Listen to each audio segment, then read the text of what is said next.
which would crush our farms, destroy our wonderful cows. I love cows. They want to kill our cows!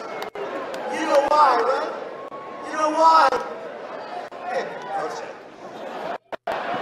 they want to kill our cows. That means you're next. They want to kill our cows. That means you're next. Wow.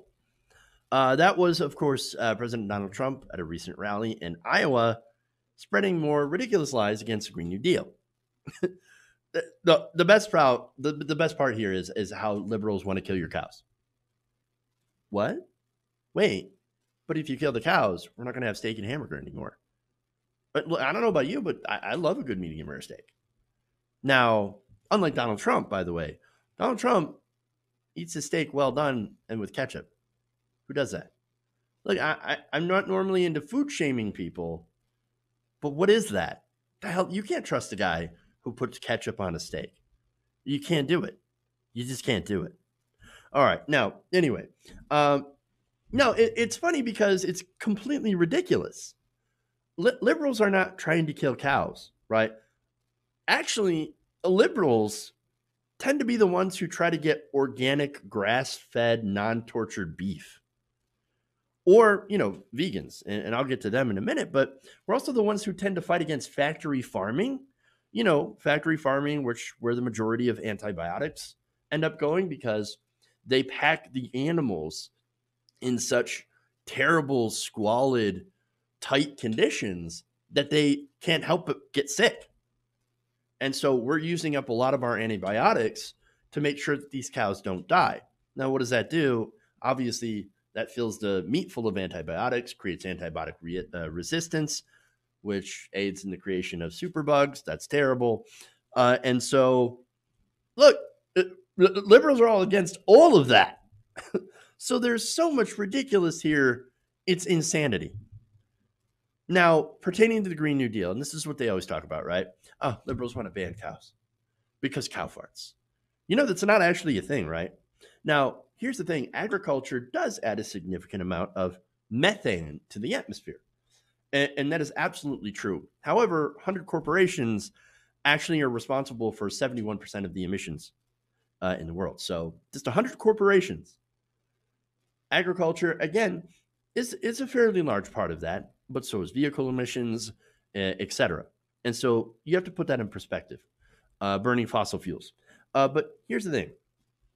As far as cows go, it's actually not cow farts or even cow burps, because in reality, that's where the methane comes from, not cow farts, in case you didn't know that.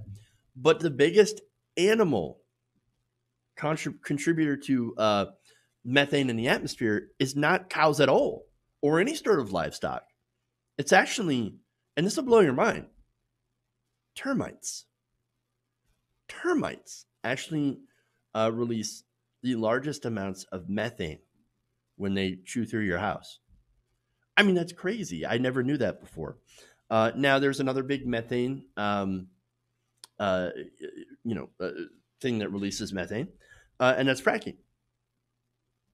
Hydraulic fracturing, that's what it's actually known as. And by the way, that has other side effects. For example, earthquakes, groundwater contamination. Those are some of the reasons that liberals actually want to ban fracking.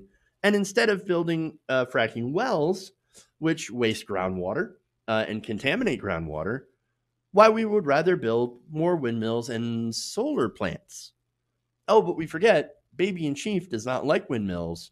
They make the noise, and they apparently cause cancer. The guy's such a moron. And now, again, he's hinting at Democrats wanting to both kill cows, and you're next. Oh, once they kill the cows and destroy the farms in Iowa, then they're coming after you. It's complete ridiculous. It's ripped straight from the bowels of InfoWars. And I say bowels because they're pulling this stuff right out of their ass. Remember, these are the same kind of people that are saying that you should drink bleach to ward off coronavirus. Yeah, these are the same kind of conspiracy mongers that come up with this stuff. That's who Donald Trump listens to. So now I want to show you a couple of tweets here. Jay Hugan says, geez, he's in Iowa. He should be saying, they want to kill our cows. You know why? Bacon. Because apparently bacon is a big thing in Iowa pig farming. By the way, Joni Ernst, she is, look, she literally made an ad out of castrating hogs or involving castrating hogs. I mean, it's the weirdest damn thing. And somehow she is a member of the United States Senate. Man, it really makes me think my chances are pretty good. Anyway, Gemini Ginger says, just wanted you to know, and this is at Joni Ernst, who you're playing political suicide for, Joni. They want to kill our cows. That means you're next. Are you really going to stand behind these comments? Of course she will. In fact, she's not going to mention anything at all. Not interested. No, these Republicans are too cowardly to actually call out the insane stuff that Trump says on a daily basis. I mean, it's really crazy. Bad Karma then says, Trump is losing what little man capacity he had. This is as dumb a statement as any that has ever come from anyone in the Oval Office. Well, I don't disagree with you there. In fact, that's right on point. Hey guys, hopefully you enjoyed that free video. Now I'm going to have to ask you a favor. Between the demonetization and the YouTube algorithm messing around with view counts, etc., we're having a hard time adjusting to the new YouTube reality, which is where you guys come in. See, we have a Patreon, patreon.com/TYTNation, set up to help us rely on you guys, the viewers, instead of big corporate ads. Look, you know the show. You know I'm not in favor of big corporations anyway. So help us transition away from relying on the ad model to pay the bills and sign up to be a patron, patreon.com/TYTNation. That goes a long way to help us keep the lights on. And you guys will know that you're supporting independent progressive media.